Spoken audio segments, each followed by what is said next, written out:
এই পৃথিবীতে কোনো কিছুই চিরস্থায়ী নয়। যেমন উপমহাদেশে ব্রিটিশ শাসন, ঠিক তেমনি চিরস্থায়ী হতে পারেনি তুরস্কের অটোমান সাম্রাজ্য। ঐতিহ্য, প্রভাব প্রতিপত্তি সব দিক থেকেই এক জৌলুসপূর্ণ সাম্রাজ্য ছিল ওসমানীয় বা অটোমান সাম্রাজ্য। মাত্র 400 জন সৈন্য নিয়ে যে সাম্রাজ্যের সূচনা হয়েছিল, কালের চক্রে তা এমন বৃহৎ আকার ধারণ করেছিল যে ইউরোপীয় সম্রাটরা মাথা নত করে তাদের কর এবং উপঢৌকন দিয়ে যেতেন। ত্রয়োদশ শতাব্দীতে যাযাবর আর্তুঘরুল সেলজুক সুলতান থাকাকালীন যে ছোট্ট একটি এলাকা পেয়েছিলেন, সেটি ক্রমান্বয়ে বৃদ্ধি হতে হতে 3 মহাদেশ পর্যন্ত হয়েছিল।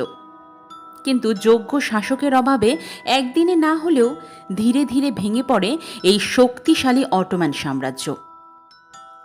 কিন্তু এর পেছনে নির্দিষ্ট একটি কারণ নয়, বরং রয়েছে বেশ অনেকগুলো কারণ এবং এক বিস্তর ইতিহাস, যা আমরা আলোচনা করব আজকের এই ভিডিওর মাধ্যমে।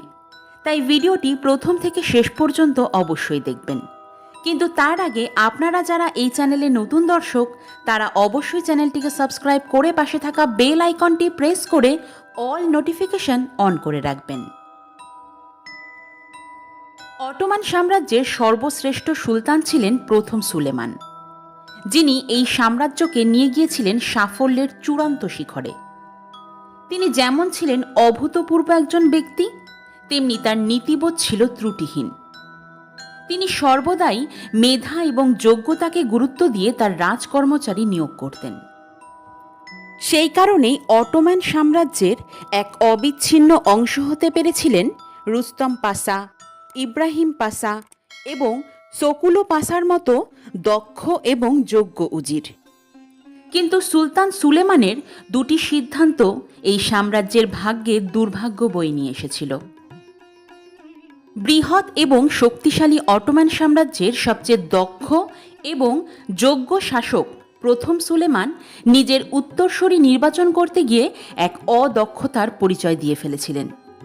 তিনি তার উত্তরাধিকারী নির্বাচনের ক্ষেত্রে নিজের আবেগ এবং ভালোবাসাকে গুরুত্ব দিয়ে তুচ্ছ অপরাধে বা বিনা অপরাধে তার বড় ছেলে শাহজাদা মুস্তাফা এবং ছোট ছেলে শাহজাদা বায়েজিদকে মৃত্যুদণ্ডের আদেশ দেন।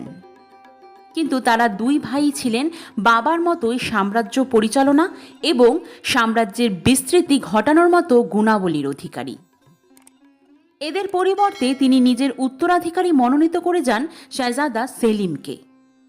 আর সেদিনই রোপিত হয়েছিল অটোমান সাম্রাজ্যের ধ্বংসের বীজ। কারণ খাটো ও ভারী শরীরের সেলিমের মধ্যে সুলতান সুলেমানের কোনো গুণই ছিল না। তিনি মন্ত্রী পরিষদ এবং প্রজাদের কাছ থেকে সম্মান লাভেও ব্যর্থ হন। রাষ্ট্র পরিচালনা, তরবারি চমকানি কোনো কিছুর প্রতি তার বিশেষ কোনো আগ্রহ ছিল না। সেরাগালীয় প্রাসাদে বসে সাম্রাজ্যের কোনো চিন্তা না করে তিনি মদ্যপান এবং কবিতা রচনায় মশগুল থাকতেন সবসময়।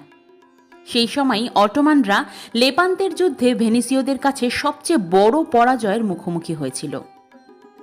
সুলতান সেলিম মদ্যপ অবস্থায় স্নান করতে গিয়ে পড়ে গিয়ে মাথা ফেটে তার মৃত্যু হয়।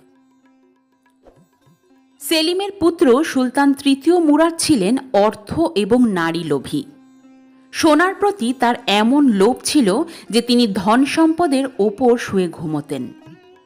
সোনার প্রতি লোভের কারণে তিনি ঘুষের প্রচলন শুরু করেন, যা এক মহামারীর আকার ধারণ করে এবং ঘুষের বিনিময়ে সাম্রাজ্যের সব গুরুত্বপূর্ণ পদ অযোগ্য ব্যক্তি দিয়ে ভরে গিয়েছিল। তৃতীয় মুরাদের মৃত্যুর পর তার ছেলে মাহমুদ তার 19 জন ভাইকে হত্যা করে সিংহাসনে বসেন। তার স্বল্প দিনের রাজত্বেই তিনি যুদ্ধে অংশ নেন এবং জয়ী হয়ে ইস্তাম্বুলে ফিরে এসে প্রাসাদের নারীদের সাথে আনন্দ উল্লাসে মেতে ওঠেন। কিন্তু অল্প কিছুদিনের মধ্যেই মৃত্যু হয় তার। তার পরবর্তী সম্রাট দ্বিতীয় আহমেদ ছিলেন খামখেয়ালিপূর্ণ একজন মানুষ। সুলতান হিসেবে একক কোনো সিদ্ধান্ত নেওয়ার ক্ষমতা তার ছিল না। সে কারণে অন্যেরা সেই সুযোগে নিজেদের স্বার্থ হাসিল করত। মাত্র 27 বছর বয়সে তার মৃত্যু হলে রাজা হওয়ার নিয়মনীতি ভেঙে সিংহাসনে বসানো হয় সুলতানের মানসিক ভারসাম্যহীন ভাই মুস্তফাকে একজন পাগল ব্যক্তিকে সিংহাসনে বসিয়ে সাম্রাজ্য পরিচালনা করতেন হেরেমের নারীরা। ধীরে ধীরে বিশৃঙ্খল হয়ে পড়তে শুরু করে বৃহৎ অটোমান সাম্রাজ্যের এক শক্তিশালী সৈন্যবাহিনী।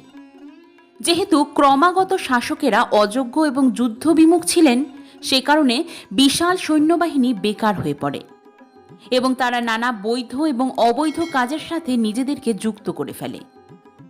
একসময় সৈন্যেরা নিজেদের পছন্দমতো ব্যক্তিদের সাম্রাজ্যের গুরুত্বপূর্ণ পদে মোতায়েন করতে শুরু করে। অটোমান সেনাবাহিনী এতটাই নিয়ন্ত্রণের বাইরে চলে যায় যে ইতিহাসে প্রথম নিজ দেশের সৈন্যরাই সেই দেশের সুলতান তথা সুলতান ওসমানকে হত্যা করে। বৃহৎ অটোমান সাম্রাজ্যের পতনের জন্য বিশৃঙ্খল সৈন্যবাহিনী দায়ী হলেও তাদের বিশৃঙ্খলতার দায়ী ছিলেন মূলত অটোমান সুলতানগণ। যোগ্য শাসকের অভাবেই ধীরে ধীরে মুখ থুবড়ে পড়ে সেই সময়কার বৃহৎ এবং শক্তিশালী অটোমান সাম্রাজ্য। বন্ধুরা, আমাদের আজকের এই আয়োজন যদি আপনাদের একটুও ভালো লেগে থাকে তাহলে ভিডিওটিতে লাইক দিয়ে আপনাদের বন্ধুদের সাথে অবশ্যই শেয়ার করবেন। আপনাদের ভালো লাগা মন্দ লাগা আমাদেরকে জানাতে ভুলবেন না। ভিডিওটি সম্পূর্ণ দেখার জন্য আপনাকে অসংখ্য ধন্যবাদ।